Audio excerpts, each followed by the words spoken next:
Hello hello hello everyone.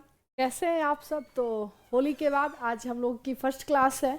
और जैसा कि हम लोग पिछले जो भी हम लोग क्लास किए थे उसमें हम लोगों ने हिस्ट्री को ख़त्म कर दिए थे। तो अब जो है पॉलिटी के बारे में हम लोग पढ़ेंगे। ठीक है, क्योंकि हिस्ट्री एक बहुत ही डिटेल डिस्कशन हम लोग किए, एक बहुत बड़ा उसका दायरा है। एग्जाम में भी उससे बहुत ज़्यादा क्वेश्चंस पूछे जाते हैं। उसके बाद अक्सर तो लोग पॉलिटी को इजी वे में लेते हैं, तो लेकिन फिर भी पॉलिटी भी अपने आप में एक इसका भी दायरा बहुत बड़ा है। और एक देश को चलाने के लिए इसकी बहुत बड़ी भूमिका होती है। तो अब जो है हम लोग अपने कक्षा में यानी कि अपनी क्लास में पॉलिटी को करेंगे। ठीक है, तो आज जो हम लोग चर्चा करेंगे वो पॉलिटी सब्जेक्ट का उद्भव कैसे हुआ, पॉलिटी शब्द कहाँ से आया है, ये किसकी देन है, और संविधान किसको बोलते हैं। आज ब्रीफ इंफॉर्मेशन लेते हैं, उसके बाद जो आपके लूसेंट के बुक में दिया गया है उसके रिगार्डिंग हम लोग कल से क्लास को कंटिन्यू करेंगे। लेकिन आज इस क्लास का सबसे महत्वपूर्ण चर्चा यह है कि आज सबसे पहले हम ये सब्जेक्ट की चर्चा करेंगे कि इसका उद्भव कहाँ से हुआ है। तो आप लोग एक बार बताइए कि हालचाल कैसा है, कैसी रही होली का फेस्टिवल। ये एक रंगों का त्यौहार था और आई होप आप लोग का ये त्यौहार बहुत ही अच्छा रहा होगा और बहुत अच्छे से आप लोग होली सेलिब्रेट किए होंगे। अब जो है पुनः अपनी पढ़ाई की ओर सीरियस मूड में आ जाइए, क्योंकि होली का त्यौहार अब खत्म हो चुका है। जिस प्रकार से कि हम लोग इस बार होली मनाए, लेकिन इस बार होली मनाने में वो रंग नहीं था, क्योंकि अभी भी हम लोग बेरोजगार हैं। लेकिन आने वाली जो होली होगी 2024 की जो होली होगी उसमें हम लोग जरूर सोचेंगे कि हम रोजगार के रंग का होली खेलें, रोजगार के रंग का होली खेलें। और इसके लिए हम लोगों को कड़ी मेहनत करेगा, क्या समझे, क्या करना पड़ेगा, कड़ी मेहनत करना पड़ेगा। और इसके लिए सबसे पहले एक मोटिवेशनल चीजें हैं और वो है मंजिलें भी जिद्दी हैं, रास्ते भी जिद्दी हैं, मंजिलें भी जिद्दी हैं, रास्ते भी जिद्दी हैं, देखते हैं कल क्या होगा, हौसले भी तो जिद्दी हैं। हमारी मंजिल भी जिद्दी है, हमारे हौसले भी जिद्दी हैं, देखते हैं हमारा कहाँ तक जो है हमारा जीवन हमसे इम्तिहान लेगा, बट नौकरी तो लेके रहेंगे। चलिए पॉलिटी के शब्द के बारे में हम लोग चर्चा करते हैं। सभी लोग जो है लाइव आ चुके हैं। तो जिस प्रकार से कि आपको सभी को पता है कि लूसेंट जो ये सेशन चल रही थी मेरी, ठीक है, इसमें हम लोगों ने हिस्ट्री के जो कि इतिहास एक बहुत ही बड़ा दायरा था, इसको हम लोगों ने समाप्त किया और एक बहुत डिटेल डिस्कशन के साथ।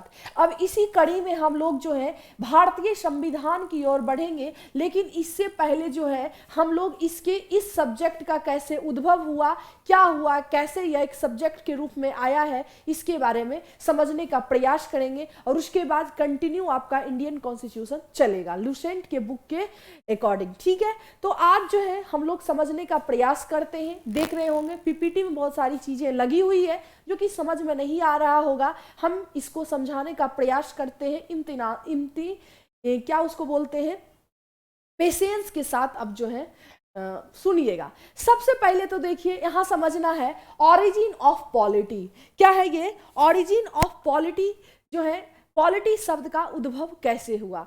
देखिए मेरे दोस्त, किसी भी शब्द का, किसी भी सब्जेक्ट का जो मेन चीज होता है वो फिलॉसफी होता है। क्या होता है, फिलॉसफी से होती है। फिलॉसफी जिसका हिंदी दर्शन होता है। अब दर्शन किसको कहते हैं, दर्शन एक प्रकार की सोच होती है, एक प्रकार की थिंकिंग होती है। जब आपकी सोच को एक एविडेंस मिल जाता है, क्या मिल जाता है, एक एविडेंस मिल जाता है, तो वही साइंस बन जाता है। क्या बन जाता है, साइंस बन जाता है। जिस प्रकार से कि पहले आप सोचिए, सुने होंगे जब बहुत चीजें ये पुरानी है कि पहले लोग सोचते थे कि पृथ्वी केंद्र पे है और सूर्य चारों तरफ चक्कर लगाती है, ये एक फिलॉसफी थी। लेकिन बाद में ये गैलीलियो के द्वारा जो क्या चीज का दूरदर्शन, ठीक है, दूरदर्शी, सूक्ष्मदर्शी, ऐसे कुछ एक गैलीलियो के द्वारा जो सूक्ष्मदर्शी का आविष्कार किया गया था, उससे हम लोगों ने देखा और उससे पता लगा, बाद में पता लगा कि नहीं, सूर्य केंद्र में है और पृथ्वी उसका चारों ओर चक्कर लगाती है। जब इसका एक एविडेंस मिल गया तो यह एक सब्जेक्ट के रूप में परिणत हो गया, यह साइंस के रूप में परिणत हो गया। उसी तरह से ध्यान में रखना है कि पॉलिटिकल जो है फिलॉसफी, यह एक राजनैतिक दर्शन है। कोई भी सब्जेक्ट पहले एक दर्शन बनती है और दर्शन मतलब होती है आपकी सोच। क्या होती है? आपकी सोच क्या है, आपकी थिंकिंग क्या है, यही चीज होती है, ठीक है, ध्यान में रखना है। और इसी थिंकिंग को जब एक एविडेंस मिल जाता है, क्या मिल जाती है? जब एक एविडेंस मिल जाता है तो यह क्या चीज में परिणत हो जाता है? यह एक साइंस में परिणत हो जाता है। क्या चीज में? साइंस में परिणत हो जाता है। तो ध्यान में रखना है, पॉलिटिकल फिलॉसफी से ही शब्द बन के आया है पॉलिटिकल साइंस। क्या बन के आया है? Political science. यानी कि पॉलिटिकल से चीजें जो फिलॉसफी आई, जब इसको एक एविडेंस मिल गया, इसको एक एविडेंस मिल गया, तब ये इसका नाम हो गया पॉलिटिकल साइंस। और पॉलिटिकल साइंस से ही हमारा बन के आया है पॉलिटी। क्या बन के आया है? पॉलिटी। तो ध्यान में रखना है कि सबसे पहले आया पॉलिटिकल फिलॉसफी, ठीक है, इससे बन के आया है पॉलिटिकल साइंस और पॉलिटिकल से बन के आया है पॉलिटी। क्योंकि आपको पता होगा राजनीतिक विज्ञान और राज व्यवस्था दोनों दो चीजें हैं। क्या चीजें हैं? दोनों दो चीजें हैं, तो ये चीज को समझना है। तो पॉलिटिकल साइंस से बन के आया है पॉलिटी। अब देखिए, अब यहां से समझना है कि पॉलिटिकल फिलॉसफी के बारे में सबसे पहले ये किसकी थिंकिंग है और किसकी देन है। ध्यान में रखना, यूनान के एक व्यक्ति थे जिनका नाम था सुकरात। क्या था नाम? सुकरात था। ये ग्रीक के थे। कहाँ के थे? ग्रीक, ठीक है, ग्रीक, जिसको यूनान भी बोला जाता है। ध्यान में रखना है कहाँ के? यूनान के। और अभी जो है ये कहाँ पे पाया जाता है? तो ध्यान में रखना है यूरोप में। कहाँ पे पाया जाता है? यूरोप में। और यूरोप में कहाँ पे? एथेंस नामक जगह पे, ठीक है, ये ध्यान में रखना है। वहीं के एक राजनीतिज्ञ थे, वहीं के एक फिलोसफर थे जिनका नाम था सुकरात। क्या नाम था उनका? सुकरात। एक बहुत ही महान व्यक्ति थे, ये एक बहुत बड़े फिलॉसफी थे। लेकिन सबसे जो है एक इंटरेस्टिंग बातें ये है कि इनकी थिंकिंग तो बहुत अच्छी थी, लेकिन इन्होंने कभी कोई बुक नहीं लिखा। ध्यान में रखना है, सुकरात की सोच बहुत अच्छी थी, लेकिन इन्होंने कोई ग्रंथ नहीं लिखा। क्या चीज? कोई इन्होंने ग्रंथ नहीं लिखा। लेकिन सुकरात के ही एक शिष्य हुए जिसका नाम था प्लेटो। जिसका नाम क्या था मेरे दोस्त? जिसका नाम था प्लेटो। और प्लेटो जो है सुकरात के ही शिष्य हुआ करते थे और इन्हीं से ये शिक्षा लिया करते थे। लेकिन क्या होता है, क्या होता है, मान लिया जाए एक टीचर है, वो पढ़ा रहा है स्टूडेंट को, लेकिन टीचर कभी आईएएस नहीं बन पाता है, लेकिन उसी का स्टूडेंट एक दिन आईएएस बन जाता है। वही बात हुई सुकरात और प्लेटो के बीच में। सुकरात एक फिलोसफर थे और उन्हीं का शिष्य था प्लेटो।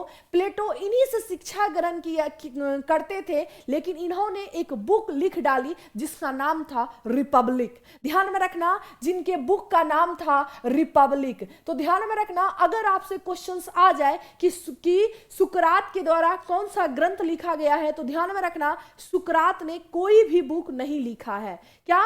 सुकरात कोई भी बुक नहीं लिखा है। सुकरात कहां से संबंधित थे? तो ये ग्रीक से संबंधित थे। कहां से संबंधित थे? ग्रीक से संबंधित थे, जो प्रेजेंट में यूरोप में पड़ता है, एथेंस में, ठीक है। और उसके बाद अगर आपसे क्वेश्चन आए इनका शिष्य कौन था, तो सुकरात के शिष्य हुआ करते थे प्लेटो। और प्लेटो ने इन्हीं से शिक्षा ग्रहण करके, कुछ इनकी फिलॉसफी थी, कुछ अपनी सोच को संकलित करके उन्होंने एक बुक लिख डाला और वो बुक का नाम था रिपब्लिक। वो बुक का नाम क्या था? रिपब्लिक। उन्होंने एक बुक भी लिखा और उन्होंने एक एकेडमी भी खोला, यानी कि एक स्कूल भी खोला, ठीक है, एक संस्थान भी खोला। अब रिपब्लिक में जो चीजें उन्होंने लिखा, अब उनको जो है लोगों को बताने के लिए, लोगों को शिक्षित करने के लिए एक संस्थान खोला, जिस संस्थान का नाम था द एकेडमी। कि वो संस्थान का नाम क्या था? द एकेडमी इस संस्थान का नाम था। तो ध्यान में रखना, अगर आपसे क्वेश्चन आ जाए प्लेटो किसके शिष्य थे, तो सुकरात के शिष्य थे। किसके शिष्य थे? सुकरात के शिष्य थे। थे। प्लेटो के द्वारा कौन सी बुक लिखी गई है? तो रिपब्लिक बुक लिखी गई है। प्लेटो के द्वारा कौन सी संस्थान खोली गई थी? द रिपब्लिक संस्थान खोली गई थी। कौन सी? द रिपब्लिक संस्थान खोली गई थी। ठीक है, और इसी रिपब्लिक में एक व्यक्ति थे जिनका नाम था अरस्तु। जिनका नाम क्या था? अरस्तु। ध्यान में रखना, अरस्तु, यही और अरस्तु जो कि सिकंदर, ध्यान में रखना है, सिकंदर महान का कौन था? गुरु था। कौन थे ये अरस्तु? सिकंदर महान के गुरु थे। तो ध्यान में रखना, अरस्तु के गुरु कौन थे? प्लेटो। प्लेटो के गुरु कौन थे? सुकरात। यहां से ध्यान में रखना, सुकरात के शिष्य कौन? प्लेटो। प्लेटो के शिष्य कौन? तो ध्यान में रखना अरस्तु। अरस्तु के गुरु कौन? प्लेटो। प्लेटो के गुरु कौन? सुकरात। सुकरात ने कोई भी बुक नहीं लिखा, बट प्लेटो ने रिपब्लिक नामक एक बुक लिखे और उन्होंने एक संस्थान भी खोला जिसका नाम था द एकेडमी। और उसी द एकेडमी में अरस्तु नामक एक बहुत ही बड़े स्कॉलर, एक महान स्कॉलर पढ़ते थे जिनका नाम हुआ अरस्तु। और अरस्तु ने भी एक बुक लिख डाली जिसका नाम था पॉलिटिक्स।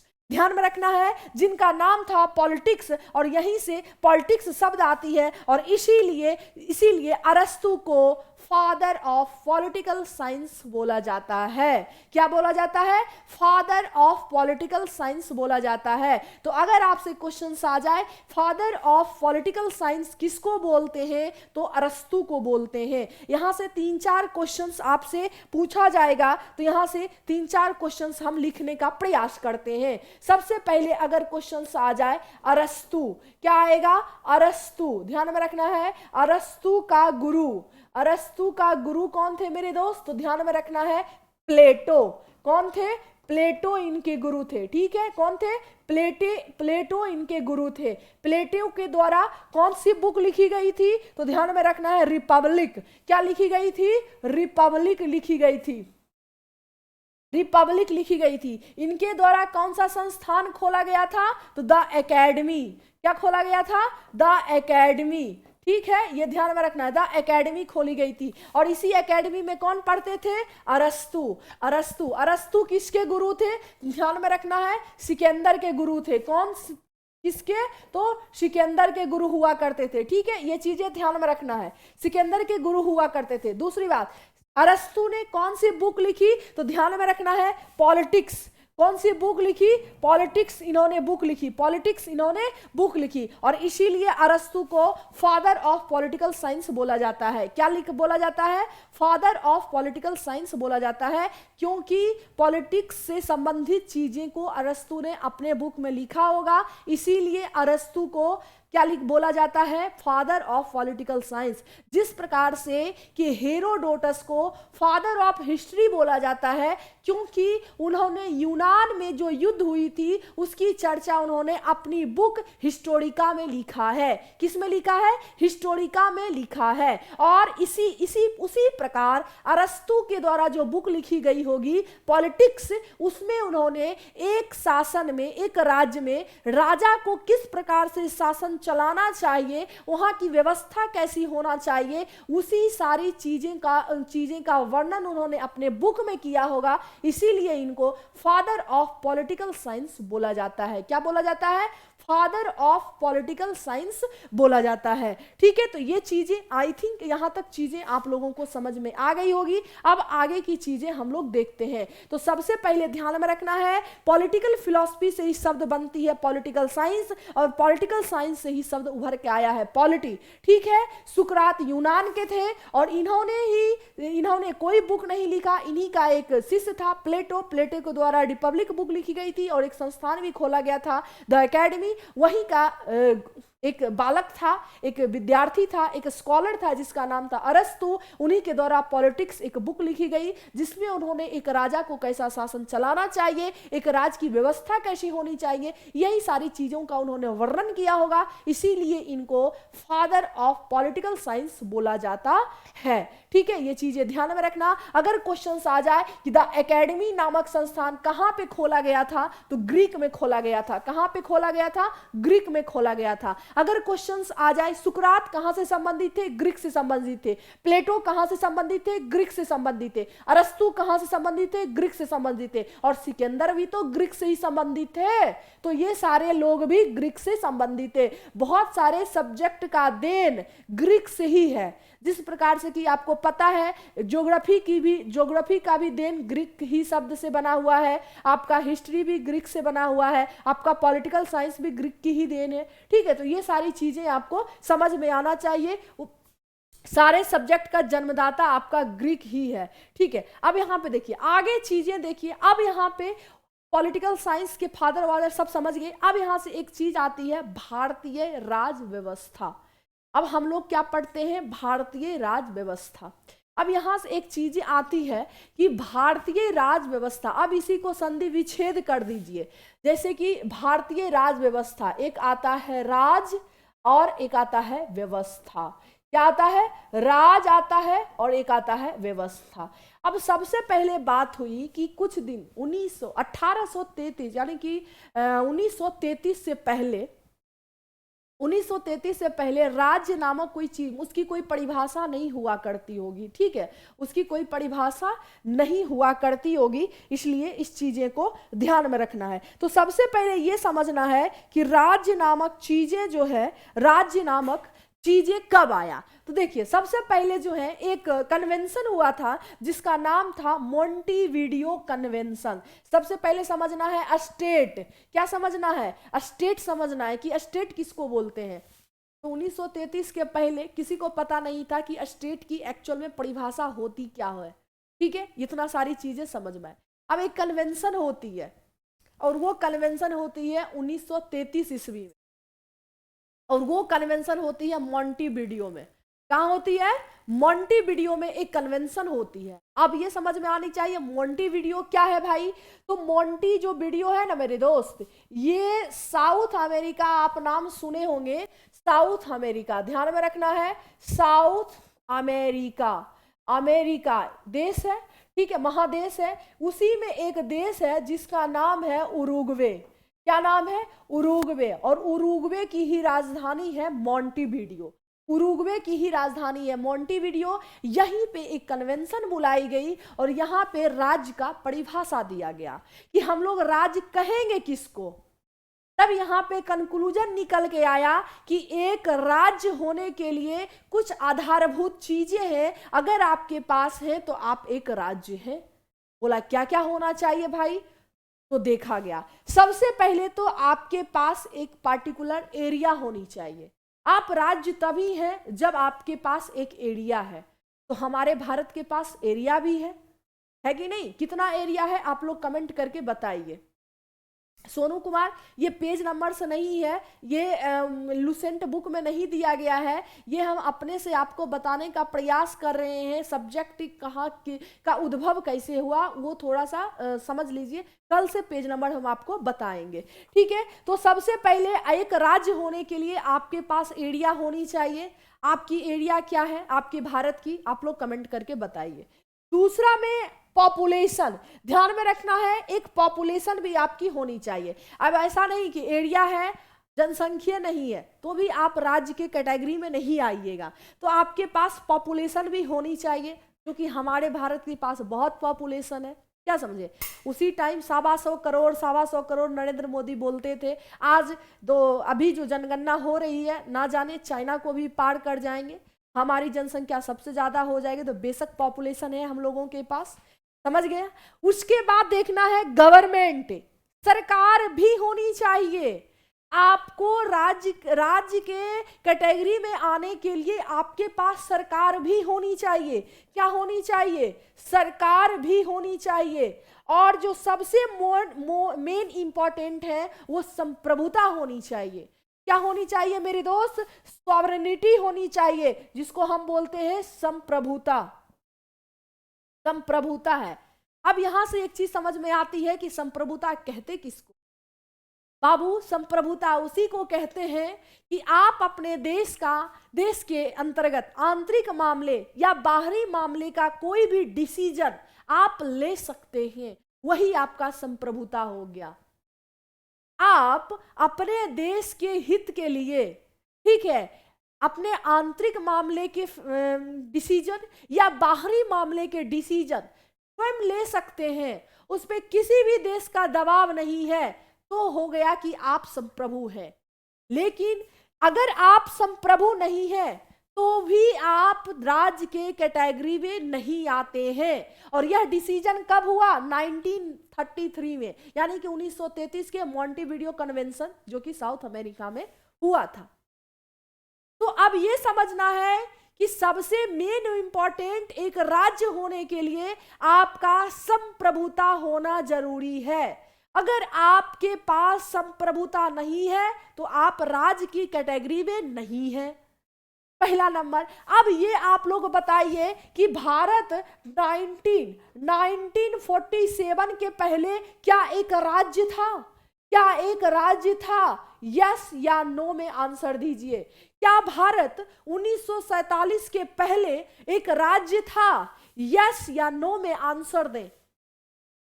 यस या नो में आप लोग आंसर दें, जो भी जन यहां पे बैठे हुए हैं, कि क्या भारत 1947 के पहले एक राज्य था? यस या नो, दोनों में आंसर आप लोग दे सकते हैं।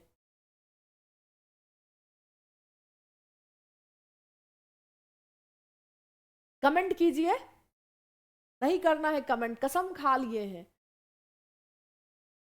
यस, हाँ सोनू, यस। अच्छा ये बताइए 1947 के पहले, यहां पे हम बोल रहे हैं बिफोर 1947 हमारा भारत एक राज्य था, तो इसका आंसर होना चाहिए नहीं। इसका आंसर होना चाहिए नहीं। अरे कैसे राज्य एक था? आपके पास तो संप्रभुता था ही नहीं। आप अपने देश के आंतरिक मामले या बाहरी मामले का डिसीजन ले कहां रहे थे? तो फिर आप राज्य कहां से हो गए? आप राज्य 1947 के पहले भारत एक राज्य नहीं था। क्यों? क्योंकि सिर्फ और सिर्फ संप्रभुता भारत के पास उस टाइम नहीं थी। क्यों भाई? क्योंकि ताज का शासन चल रहा था। ताज पहले था, ब्रिटिश में ताज थी, उसके बाद ब्रिटिश पार्लियामेंट थी, उसके बाद वायसराय थी, उसके बाद भारत की सरकार थी। कितना तरह था, तब जाके हमारी भारत की सरकार थी। भारत को कोई डिसीजन अगर लेना पड़ता था तो पहले पूछो किससे? वायसराय से। वायसराय पूछेगा ब्रिटिश पार्लियामेंट से, ब्रिटिश पार्लियामेंट पूछेगा जाके किससे? ताज क्राउन से। तब जाके कोई भारत के रिगार्डिंग डिसीजन होता था। तो फिर संप्रभु कहाँ पे है? तो यहां से ये निकल के आता है कि 1947 के पहले हमारे पास एरिया भी थी। उस टाइम तो और बड़ा एरिया थी, क्योंकि पाकिस्तान वाला भी भाग था, बांग्लादेश वाला भी था, लेकिन पॉपुलेशन भी थी, पॉपुलेशन भी अच्छी खासी थी। आपके पास गवर्नमेंट भी थी, क्योंकि 1935 के बाद भारत में एक सरकार की भी हो चुकी थी, सरकार वगैरह भी होने लगा था। लेकिन आपके पास संप्रभुता नहीं थी, आपके पास सवर्निटी नहीं थी, जिसके चलते आप एक राज्य के दायरे में नहीं आते थे। आपका भारत राज्य कब बना? तो 1947 ईस्वी में बना। कब बना? 1947 ईस्वी में बना। 1947 ईस्वी के बाद भारत अपना डिसीजन आंतरिक मामले में हो या बाहरी मामले में हो, कोई भी डिसीजन स्वतंत्र रूप से ले सकता है, इस पर कोई दबाव नहीं है। आज भी अगर भारत को कोई डिसीजन लेना है तो वो ले सकता है, इस पे किसी भी अदर देश का दबाव नहीं है। इसका मतलब हमारा देश संप्रभु है। तो ये कन्वेंशन जो हुआ था, मॉन्टेविडियो कन्वेंशन, उसमें राज्य की परिभाषा आई थी। अब बताओ, अब भैया राज्य तो हो गया, अब तो राज्य तो हम जान गए कि राज्य तो हो गया। अब राज्य है तो यही राज्य व्यवस्था, राज प्लस व्यवस्था। अब राज्य का व्यवस्था चलाने के लिए हमें नियम भी तो बनाना पड़ेगा। हम राज्य हो गए, बहुत खुश हैं, लेकिन हमें अपने राज्य को स्वतंत्र रूप से चलाने के लिए नियम भी तो बनानी पड़ेगी। क्या बनानी पड़ेगी? नियम भी तो बनानी पड़ेगी। और नियम बनाने के लिए, नियम जब बनेगा, और यही नियम एक जैसे नियम नंबर 1, नियम नंबर 2, नियम नंबर 3, नियम नंबर 4, जब इसी को एक समूह में कन्वर्ट कर देंगे, एक समूह बना देंगे, तो इसी का मतलब हो जाता है संविधान। हमारे राज्य की व्यवस्था का संचालन करने के लिए जब हम मौलिक नियमों का एक समूह बनाते हैं तो उसी को संविधान कहा जाता है। ध्यान में रखना है, राज्य के व्यवस्था को चलाने के लिए हम जितने मौलिक नियमों को बनाते हैं और जब उसको एक समूह देते हैं, उसी के नियमों के समूह को ही संविधान बोला जाता है। ठीक है, यहां से परिभाषा क्या होगा, एक राज्य की व्यवस्था को चलाने के लिए, उसका संचालन करने के लिए जो भी मौलिक नियम बनाए जाते हैं उसी के समूह को संविधान बोला जाता है। क्या बोला जाता है, संविधान बोला जाता है। तो इसी संविधान को हमें पढ़ना है, इसी संविधान को हमें पढ़ना है। अब यहाँ पे ध्यान में रखना है, संविधान समझ गए क्या है भाई, तो संविधान जो है हमारे राज्य के संचालन हेतु जो नियम बनाए जाते हैं उसी के समूह को संविधान बोला जाता है। जो मौलिक नियम बनाए जाते हैं, फंडामेंटल जो नियम बनाए जाते हैं उसी के समूह को संविधान बोला जाता है। यही तो हमारे संविधान में है, यही तो हमारे संविधान में है और इसी को बोलते हैं संविधान। अब यहाँ पे एक बात यहाँ पे आती है कि संविधान कितने प्रकार के होते हैं। संविधान के प्रकार, टाइप्स ऑफ कॉन्स्टिट्यूशन, क्या बोलते हैं, टाइप्स ऑफ कॉन्स्टिट्यूशन। अब ये सभी नाम सुने होंगे। तो संविधान के प्रकार, संविधान के प्रकार जो है बहुत तरह के होते हैं, तो ध्यान में रखना, दस्तावेज की प्रकृति के आधार पर जो है संविधान को बांटा गया है और राजनीति की प्रकृति के आधार पर भी संविधान को बांटा गया है। क्या चीज, दो आधार लेके संविधान को बांटा गया है। ठीक है, पहला जो है आपके दस्तावेज की प्रकृति के आधार पे लिखित संविधान है और अलिखित संविधान है। कौन कौन संविधान है, लिखित संविधान, यानी कि दस्तावेज जिसको डॉक्यूमेंट बोलते हैं। दस्तावेज मतलब क्या, जैसे मान लिया जाए, अब दस्तावेज के प्रकृति के आधार पे, डॉक्यूमेंट की प्रकृति के आधार पे जो है लिखित संविधान है और अलिखित संविधान है। अब यहाँ पे लिखित संविधान आ गया है। लिखित संविधान किसको बोलते हैं, जहां के नियम कानून, जो फंडामेंटल नियम है उसका एक दस्तावेज में संकलन किया गया हो, उसी को लिखित संविधान बोलते हैं। क्या बोलते हैं, लिखित संविधान। मान लिया जाए हमारे देश में जो नियम है वो एक दस्तावेज में संकलित है, एक बुक में संकलित है, इसी को हम लोग बोलते हैं लिखित संविधान। अब लिखित संविधान में उदाहरण में आ जाता है जैसे कि अमेरिकी संविधान। कौन आ जाता है, अमेरिकी संविधान। ध्यान में रखना है, अमेरिका का जो संविधान है वो लिखित संविधान है। भारतीय संविधान, कौन सा संविधान, भारतीय संविधान।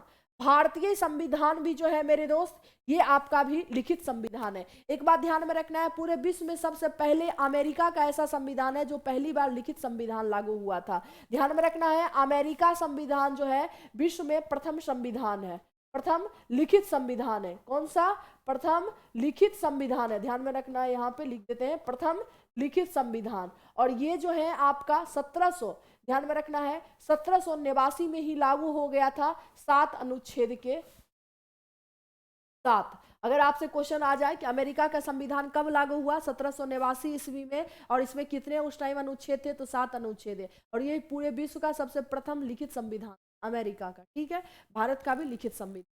दूसरा नंबर में आता है अलिखित संविधान। ध्यान में रखना है, अलिखित संविधान जो होता है वो रीति रिवाजों के परंपरा के अनुसार ये संविधान होती है।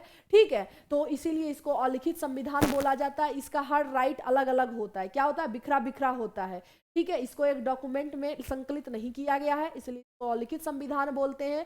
ठीक है, इसका संशोधन करना इजी होती है। ठीक है, इसलिए इसको अलिखित संविधान बोला जाता है। और अलिखित संविधान का उदाहरण सभी को पता होगा, सबसे पहले सभी को पता होगा क्या, ब्रिटेन, ब्रिटेन, कनाडा। ध्यान में रखना है, कौन, कनाडा, सऊदी अरब, सऊदी अरब। ध्यान में रखना है, सऊदी अरब का भी अलिखित संविधान है।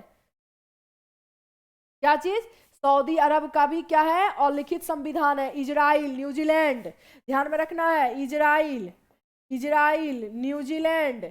और ये सब ध्यान में रखना है क्योंकि ब्रिटेन सबको याद रहता है लेकिन इजराइल न्यूजीलैंड नाम नहीं याद रखता है, और एग्जाम में पूछेगा ब्रिटेन देवे नहीं करेगा तो फंस जाना है। ठीक है, तो अलिखित संविधान ब्रिटेन के पास है, कनाडा, सऊदी अरब, न्यूजीलैंड, इजराइल, ये सारे देश के पास अलिखित संविधान है। ठीक है, ये चीजें समझना है। अब राजनीति के प्रकृति के आधार पे भी संविधान को दो पार्ट में डिवाइड किया गया है। पहला एकात्मक संविधान है, दूसरा संघीय संविधान है। एकात्मक संविधान मतलब होता है सरकार का एक स्तर होती है। ठीक है, केंद्रीकृत शासन होती है। क्या होती है, केंद्रीकृत शासन होती है, इसी को बोला जाता है एकात्मक संविधान। क्या बोला जाता है, एकात्मक संविधान। जिस प्रकार से ब्रिटेन और फ्रांस का संविधान है वो एकात्मक संविधान। ध्यान में रखना है, ब्रिटेन, ब्रिटेन में, फ्रांस में यहाँ पे जो है सरकार का एक स्तर होती है, ठीक है, ये ध्यान में रखना है। दूसरा होता है संघीय संघीय संविधान। संघीय संविधान मतलब होता है सरकार के दो स्तर होते हैं, जिस प्रकार से कि जैसे कि एक हो जाएगा, एक हो जाता है केंद्र, एक हो जाता है केंद्र, और केंद्र जो है, केंद्र में भी सरकार होती है, केंद्र में भी सरकार है। उसके बाद जो है, उसके बाद होती है राज्य, ठीक है, राज्य होती है, राज्य में भी सरकार होती है, तो इसी को बोलता है संघीय, यानी कि विकेंद्रीकरण सरकार जहां होती है। क्या होती है? विकेंद्रीकरण। विकेंद्रीकरण जहां पे सरकार होती है उसी को बोलते हैं संघीय, ठीक है। लेकिन भारत की जो सरकार है वो अर्ध संघीय है। ये बाद में चर्चा करेंगे कि अर्ध संघीय क्या है। और संघीय सरकार की अगर बात करें तो अमेरिका, कनाडा, ऑस्ट्रेलिया, यहाँ पे संघीय सरकार की व्यवस्था है। ध्यान में रखना है, कहाँ पे? अमेरिका, अमेरिका में है, ठीक है। दूसरा नंबर ऑस्ट्रेलिया, दूसरा नंबर कहाँ पे है? ऑस्ट्रेलिया, सब में इसी का वर्णन है, ठीक है। और तीसरा नंबर में आपका आ जाता है कनाडा। यहाँ सारी में आपका संघीय ढांचा है, लेकिन भारत कुछ अलग है। भारतीय में अर्ध संघीय है।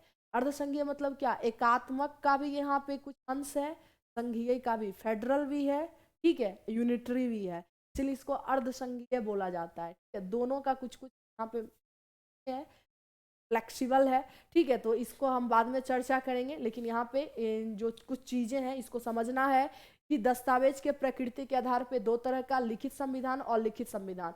लिखित संविधान जिसका उदाहरण अमेरिका का संविधान है, और अमेरिका के संविधान विश्व का सबसे पहला लिखित संविधान है, जो कि 1789 ईस्वी में 7 अनुच्छेद के साथ लागू हुआ था, ठीक है। और लिखित संविधान में आपका ब्रिटेन हो गया, कनाडा हो गया, न्यूजीलैंड हो गया, इजराइल हो गया, सऊदी अरबिया हो गया, यहाँ पे अलिखित संविधान है। वही अगर बात करें आपके राजनीतिक प्रकृति के आधार पे जो है एकात्मक संविधान होता है और संघीय संविधान होता है। एकात्मक संविधान में केंद्रीकृत शासन होता है, राजा का स्तर एक, शासक का स्तर एक होता है, सरकार का स्तर एक होता है, जिस प्रकार से ब्रिटेन में है, फ्रांस में, छोटे छोटे जो राज्य हैं वहाँ पे ये शासन अच्छी तरीका से चलती है। लेकिन संघीय में क्या होता है? दो स्तर होता है सरकार का, जैसे एक केंद्र में अलग है, राज्य में अलग है, ठीक है। ये सारी चीजें ध्यान में रखना। ऐसा शासन आपका ऑस्ट्रेलिया में है, अमेरिका में है, कनाडा में है, ठीक है। तो ये सारी चीजें आज हम समझे, ठीक है। तो आज हम लोगों ने क्या समझा कि ऑरिजिन, ध्यान में रखना है, ऑरिजिन ऑफ पॉलिटी के बारे में। क्या चीज? ऑरिजिन ऑफ पॉलिटी के बारे में हम लोग सोचे कि ऑरिजिन ऑफ पॉलिटी शब्द कहाँ से आया है। तो ध्यान में रखना है, आप लोग इसको ध्यान में रखिएगा। और नेक्स्ट जो है हम लोग क्लास कल करेंगे, वो आपके लूसेंट बुक से होगा। आई थिंक आपको समझ में आई होगी, ठीक है। तो आगे अगर डिटेल डिस्कशन लेना है आपको और इसका अच्छे से डिस्कशन करना है तो कल से प्लीज कंटिन्यू क्लास आइएगा। कहाँ पे? तो आप लोग को पता है, द प्लेटफॉर्म ऐप पे, ठीक है। तो डेली आना है, और डेली आपकी क्लास जो है 3 PM पे लाइव होती है। कितने बजे? 3 बजे, 3 PM पे लाइव होती है, यानी कि 3-5 में शेड्यूल आपका रहता है लगा हुआ, 3-5 में शेड्यूल लगा हुआ रहता है, और हम पर डे क्लास लेते हैं। अब जो है डेली जो है ज़्यादा से ज़्यादा कंटेंट को कवर करने का प्रयास करेंगे, क्योंकि ऑफलाइन में भी आज बच्चे कुछ कम आए थे, ठीक है। हाँ, अरे रिदम जी, आज आपका जो था वो ऑरिजिन ऑफ पॉलिटी शब्द कहाँ से आया, नहीं से ना कहाँ से आया, इसका मतलब क्या होता है, इसके बारे में हम लोग डिस्कस किए। ये सिर्फ PPT था, कल से बुक से पढ़ाया जाएगा। क्या? कल से, क्योंकि आज इंट्रोडक्शन ऑफ पॉलिटी सब्जेक्ट के बारे में कि इंट्रोडक्शन हम दिए थे, ठीक है। आज ब्रीफ इंफॉर्मेशन था, जो कि लूसेंट के बुक में नहीं दिया गया है। ये जो है पढ़े थे, कहीं पढ़े थे, तो हम सोचे कि आप लोग को भी बताना जरूरी है, क्योंकि यहाँ से भी 2 क्वेश्चंस आपका आ जाता है। कल हम लोग लूसेंट के बुक में page bye page detail discussion करेंगे, ठीक है। आप लोग कल से 3 बजे या 3-5 तक मेरी क्लास लाइव हो गई है, हो जाती है, और हम कंटिन्यू क्लास लेंगे। मैं कंटिन्यू क्लास लूंगी, आप लोग को लाइव आना है, ठीक है। एक कंटिन्यू क्लास लेना है। चलो, क्योंकि होली है, होली खत्म हो गई, अब पढ़ाई के मूड में आते हैं, ठीक है। क्योंकि फेस्टिवल तो आते रहेंगे, इसी में अपना टाइम कब चला जाएगा कोई ठिकाना नहीं है, इसीलिए इसको कंटिन्यू करने के लोगों को एक डिटेल डिस्कशन लेना पड़ेगा, एक अच्छी कंसिस्टेंसी के साथ पढ़ाई करनी होगी। तब तक के लिए बहुत बहुत धन्यवाद। पढ़ते रहिए, हंसते रहिए, मुस्कुराते रहिए, अपना ख्याल रखिए, बच्चों को प्यार दीजिए, बड़ों का सम्मान कीजिए और अपना भी खूब ख्याल रखिए, खाइए पीजिए।